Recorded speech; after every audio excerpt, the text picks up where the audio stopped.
need to use different ones so that you see them from now on. Why are we doing trigonometry? 23. Anyway, I didn't take too much. 23. I want the left-hand side equal the right-hand side. So I'm not touching the right-hand side of the equation where it says sine of alpha. Okay? So now, what do I know about tangent? There's many different definitions of tangent. The first one is going to be sine over cosine. Another one is going to be 1 over cotangent. Another one is going to be opposite over adjacent. Agree? I've given you several different definitions so far for tangent. Which one is going to be helpful for us? Sine over cosine is going to be helpful for us. We're going to immediately put this as the sine of alpha over the cosine of alpha times the cosine of alpha. Now, what do you notice? The cosines cancel out, and I'm left with the sine of alpha. Is that what I wanted? Yep. The left-hand side is equal to the right-hand side. Is that one on the test? I'm ready to do it. With like first things, if you do have like beta or something like that. And you change it, yeah. You do some beta. 26.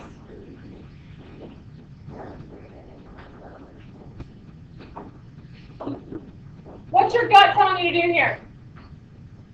The FOIL. What do you notice about these two binomials? They're conjugates. And whenever you multiply conjugates together, what do you notice about the inner and outer? They cancel out, so I don't need to do that. So I just need to do 1 times 1 is 1. And then at last is going to be minus the cosine squared of theta. Now, folks, this is whenever your trigonometries come into play here. Every time I see a 1, what can I substitute in for it? Just so that we're aware of this, I'm going to do a little sidebar over here. Sine squared of theta plus the cosine squared of theta is equal to 1. 1 plus the tangent squared of theta is equal to the secant squared. Can replace it with sine squared. Repeat. You can replace it with sine squared of theta plus cosine squared of theta. Absolutely. Every time I see a 1, I'm going to replace that with sine squared of theta minus cosine squared of theta. And that's going to be minus the cosine squared of theta because that's the rest of that problem there. Do we understand that? Now what happens to your cosine squares? Just cancel out. They cancel out. This is a plus. That's a plus. That's a plus. My bad. Okay? Those cancel out. And since those cancel out, I'm left with a sine squared of theta. And that is going to be equal to sine squared of theta. Is that what I wanted? I'm just going to ask you really nicely. Okay? Now, do we all understand this? Yeah. 29.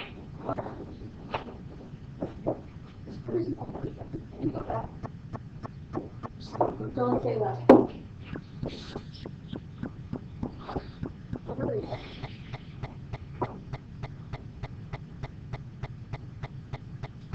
It's hard to make it really easy and crazy really hard. Okay, what do I do here?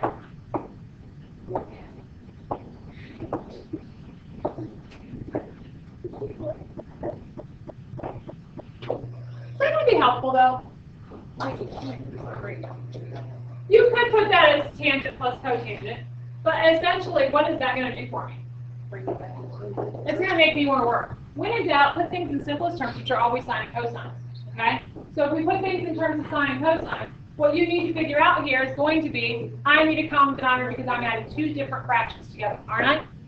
So what's my common denominator between cosine and sine? Cosine times sine.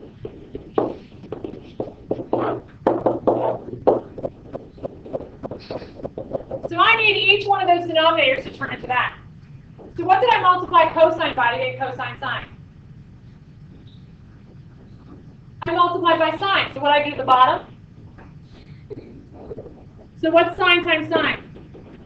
Sine squared. Now what did I multiply sine by to get cosine sine?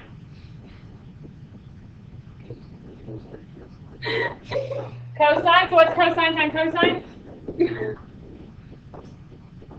Now I have two fractions with exactly the same denominator. So what can I do? It's kind of like saying you're engaged, now you're going to get married because you got the same, moved into the same house. We talked about this last year. Remember we had common denominators? So everything goes in one house, one denominator. Tops become one top, attached by additions. What do you notice?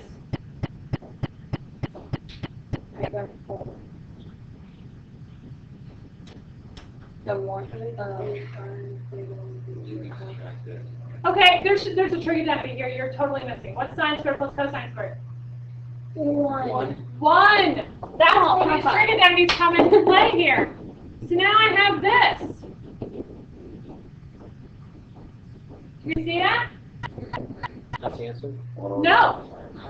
Now I'm going to divorce them. Terrible part. They're I'm still happy leaving the couple. course, I can't do this part of the test. I don't believe in it either. Mathematically, it's beautiful. It creates a whole new thing. It's not beautiful. Okay, 1 over cosine gives me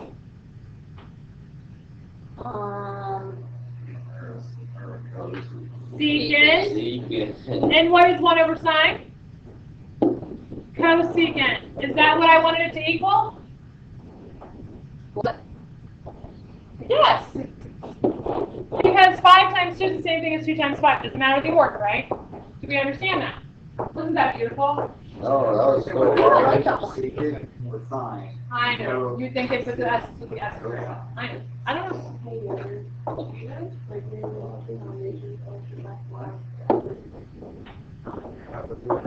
Alright, that's a new. I don't have to do this. Okay, this is number 12 on that worksheet. Okay. If I give you the cosine of theta is equal to 4 over 5, I want to take the cosine of pi minus theta. Guys, What? does it matter what theta is? What's important is I'm going pi units away from it, right? Right? So my question is, where do I end up? If my theta is in quadrant 1, where do I end up? In quadrant 3. If my theta is in quad 2, where do I end up? In 1. Do we understand that? Okay? So what this is actually saying is negative theta plus pi, right? Negative theta plus pi. So if I'm in quad 4 for being negative theta, that's going to end up in quad 2. Now that means you're going across the quadrants, yes? And it's talking cosine across the quadrants.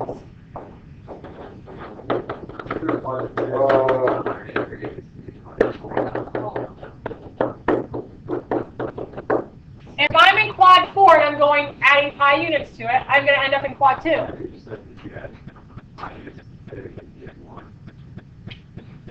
That's not what I meant to say if I said it like that. Well, I'm sorry. If I'm in quad 4 and I go add pi units to it, I'm going to go across the quadrant 2. If I'm in quad 3 and I add pi units to it, I'm going to end up in quadrant 1. Now, what does that mean about our cosine values? Look, whenever I go across them, what happens to my cosine values? They are opposite of each other. So if I'm at positive 4/5, and then if I add pi to it, where am I going to end up at? Negative 4/5. Does that matter? Whether theta is positive or negative? No! Same stinking thing. Right? Because your brain needs to understand you're going across the quadrant. If you go across the quadrant, you're going to have cosines being opposite values.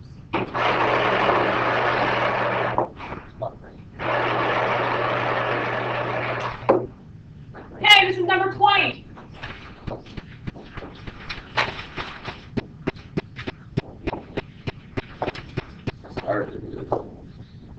Tangent of theta is equal to 5. That is the absolute only thing that they give me. Now they ask for the cotangent. What is that going to be? 1/5. Dead giveaway. Okay, now they're asking for cosine. Now guys, you can do this 2 ways. I'm going to show you both ways. Because I know your brain's not going to think the one way, and I need to be starting to get trained to think that way. Okay?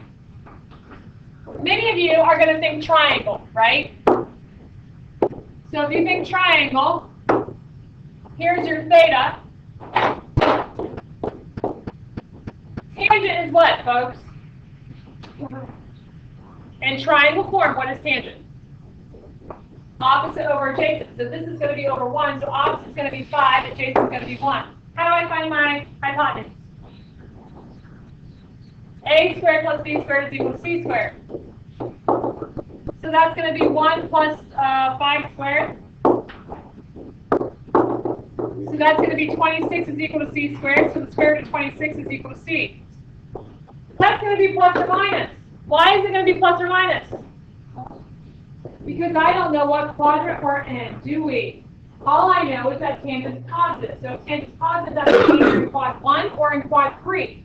In quad 1, sine and cosine are both positive. In quadrant 3, sine and cosine are both negative, correct? Yes? So if I'm wanting cosine, what's cosine? 1 over plus or minus the square root of 26 to give me plus or minus the square root of 26 over 26. Now, using the triangle is a beautiful thing, right? But now I'm going to push you outside your comfort levels, and I'm going to say, I don't want you to use triangle. I want you to use your trigonometries. Because what I know is I know that tangent of theta is equal to 5. So what trigonometry forces you to use to use that tangent is equal to 5? What trigonometry am I going to be forced to use? I'm going to be forced to use 1 plus the tangent squared of theta is equal to the secant squared of theta. Well, how is secant going to help me find cosine? Secant and cosine are reciprocals of one another, right? Okay? So by using this one right here, I'm going to have 1 plus 5 squared is equal to secant squared. So that's going to give me 1 plus 25 is equal to secant squared. That's going to give me 26 is equal to secant squared. And how do I find secant?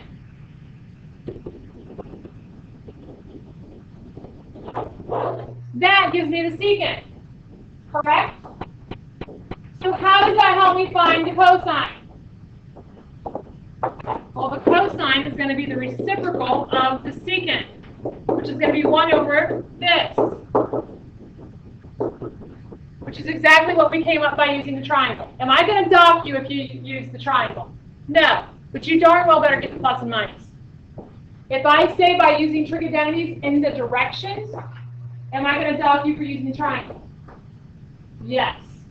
If you want to use it to check your work, by all means, but I better see trigonometries on there so that you prove to me with the trigonometry why it's like that. I don't see why it was 1 Okay, because you're going off of the fact that tangent and cotangent is going to be opposite over adjacent, adjacent over opposite. You're right.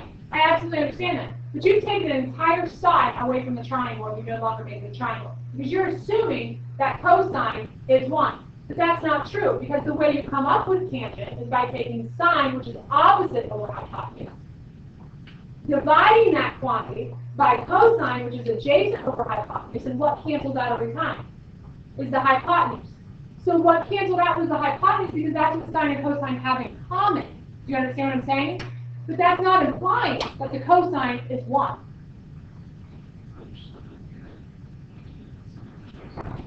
You can't do that. You cannot do that, because you're ignoring the hypotenuse. Okay? The hypotenuse is the common ratio between sine and cosine. That will cancel out every time.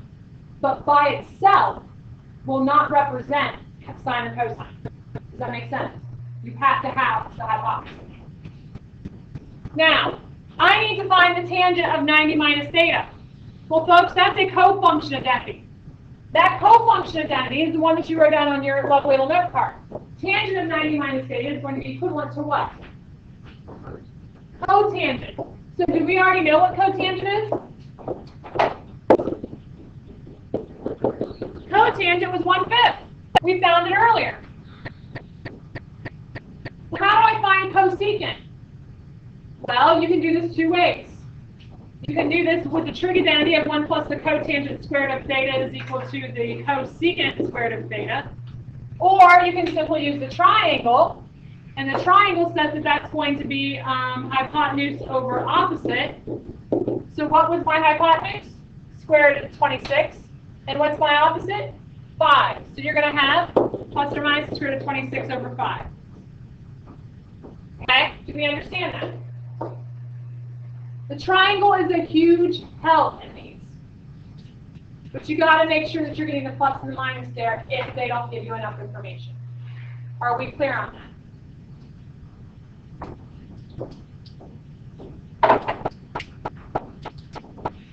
Now, I've shown you pretty much anything that you probably need to know for the test on Friday and Monday. When I'm gone, you guys are going to have the ALEX on Tuesday and Wednesday of next week. Do not start the ALEX on Tuesday until you have finished your test for Monday. Do you understand me? So if you still haven't finished it, don't even think about it. Finishing doing ALEX. Tuesday is the last day to finish that test.